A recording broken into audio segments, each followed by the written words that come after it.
The first thing he felt was pain, sharp, crawling, electric. It pulsed beneath his skin like a second heartbeat. Then came the smell, antiseptic, metallic, faintly sweet. A hospital, but not a human one. The lights were too white, the air too clean, and when he blinked his eyes open, the faces staring down at him had too many eyes. They were tall, scaled, armored in colors that shimmered like oil under light. The nearest one tilted her head, a movement both curious and reverent. "He's awake," she said, her voice a soft vibration through the air. Then she did something unexpected. She bowed. Eli Vance tried to move, but his body screamed in protest. He remembered the alley, the child, the knives, the blood. A human body wasn't supposed to survive 8 stab wounds. But the kid, no, the alien child, had been crying, terrified, cornered by smugglers who thought she'd fetch a price on the black markets. Eli hadn't thought. He'd just moved. He remembered the first knife, then the second, and then the child's small hands glowing faintly as she screamed something he couldn't understand. After that, darkness. "You should not be alive," said another voice, deeper, layered with resonance. Eli turned his head and saw a massive figure step forward. It wore ceremonial armor, white and gold, marked with intricate sigils that pulsed faintly. Its eyes, 4 of them, watched him with something between disbelief and admiration. "You took 8 blades meant for one of our children. You stopped her death with your own body. Such an act," it paused, searching for words, "has not been seen in your kind before." Eli coughed weakly. Wasn't really a plan. Just couldn't let them hurt her. A faint murmur rippled through the gathered aliens. The child he'd saved appeared then, shyly stepping from behind the armored giants. Her scales were soft lavender, her eyes luminous silver. When she saw him awake, she ran forward, pressing her small 3-fingered hands against his arm. "You lived," she said, her voice trembling. "Mother Son blesses you." He smiled faintly. "Hey, kid, you okay?" She nodded, then looked back at the towering warriors. "He saved me," she said fiercely. "He's mine now. You can't hurt him." The warriors exchanged glances that Eli didn't understand. The tall one who had spoken before knelt, a motion that made the others immediately follow. "Human Eli Vance," he said solemnly, "you have performed the rite of blood and mercy, though you did not know it. By our laws, you are now of the House Serene, protector to the child, defender of her lineage." Eli blinked. "The what now?" They didn't answer right away.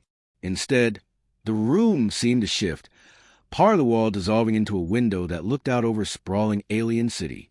Floating platforms, shining spires, creatures gliding through the air on crystalline wings. It was beautiful and terrifying. He realized he wasn't on Earth anymore. "Where am I?"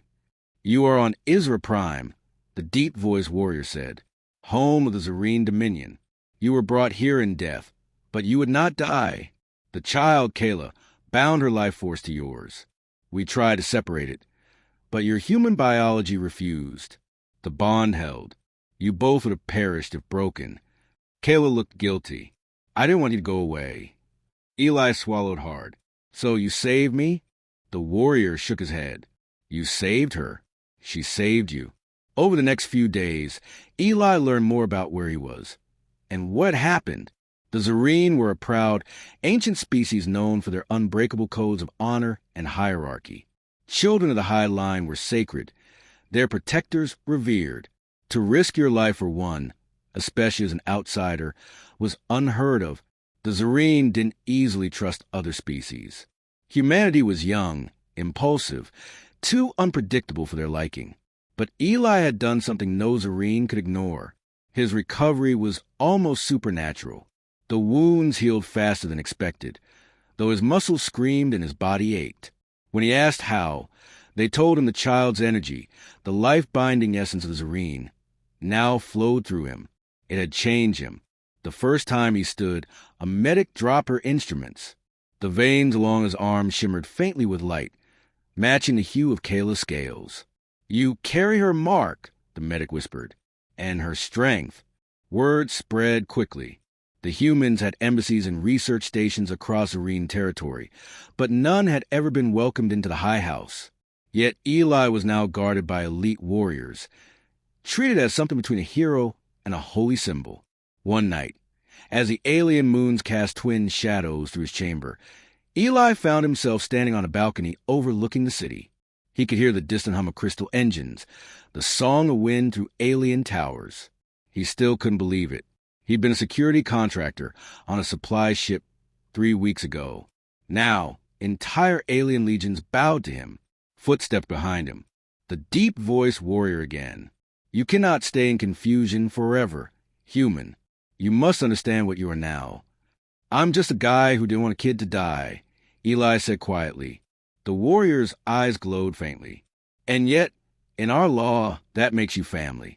The bond between you and the child cannot be broken. Her pain will be yours. Her danger will call to you. You are bound until her adulthood or your death. Sounds like adoption with extra steps, Eli muttered. The warrior gave what might have been a laugh, a strange, rumbling sound. Perhaps, but there is more. The blood you spilled was seen by the houses. There are factions who see your survival as a sign.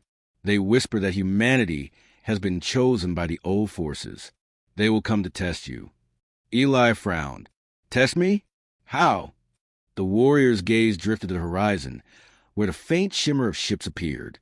By battle. The attack came 2 days later. Rival houses, furious that a human had been elevated above their warriors, struck without warning. Energy blasts tore through the sky. The palace shields flared, but they were outnumbered. Kayla's cries echoed through the corridors as explosions shook the walls. Eli's instincts took over. He grabbed the plasma staff one of the guards had dropped and moved. The armor they gave him felt wrong, alien, but light, alive, almost. He fought alongside the Zareen defenders, his body reacting faster than it ever had. When a blade struck him, his skin shimmered, the wound closing in seconds. Kayla's energy burned inside him like wildfire. When the battle reached the main hall, Eli saw one of the rival warlords, a massive brute with crimson armor and horned ridges, drag Kayla toward the throne. The bond will die with you, outsider, the warlord roared. Eli didn't think. He charged, his weapon cutting through air and armor alike. The warlord struck back, sending him sprawling, but Eli rose again, bleeding light instead of blood. Kayla screamed his name, and something inside him snapped. The next few moments were a blur of motion and fury. The bond flared to life, their energy merging, amplifying. Eli's eyes glowed white. When he struck, the ground cracked. The warlord's weapon shattered. And when it was over, silence fell. The surviving attackers fled. The Zareen fell to one knee, all of them, even the elder warrior. The bond chose well, he said. The protector lives. Eli looked down at his trembling hands, still shining faintly. What am I now? Kayla approached, her small hand reaching up to touch his. You're my guardian, she said softly. Forever. Months passed. Eli became something of a legend among both humans and Zareen. They trained together, learned together. He stood beside Kayla during ceremonies and guarded her from threats seen and unseen. The humans back home called him a fool for getting involved, but the galaxy had taken notice. The first human knight of an alien empire. He sometimes wondered if he'd ever go back to Earth, but when Kayla smiled, when she laughed or leaned against him, safe, alive, he knew the answer. He didn't need to. He'd already found where he belonged. One evening, as the sun set and painted the sky in violet and gold, the elder warrior joined him again. You have done more than protect her, he said. You have changed us. The Zareen do not forget such things. You have taught us what mercy looks like from a death worlder. Eli chuckled softly. Guess we humans are full of surprises. The warrior nodded. Indeed, and that is why the galaxy will one day kneel or learn from you. Eli turned toward the stars. The pain was gone now, but the fire in his chest remained. He died once for a child he didn't know. Now he'd live for her and for the strange, beautiful future they'd built together. Because sometimes the universe didn't need another soldier. It needed someone willing to take 8 stabs for a child and rise again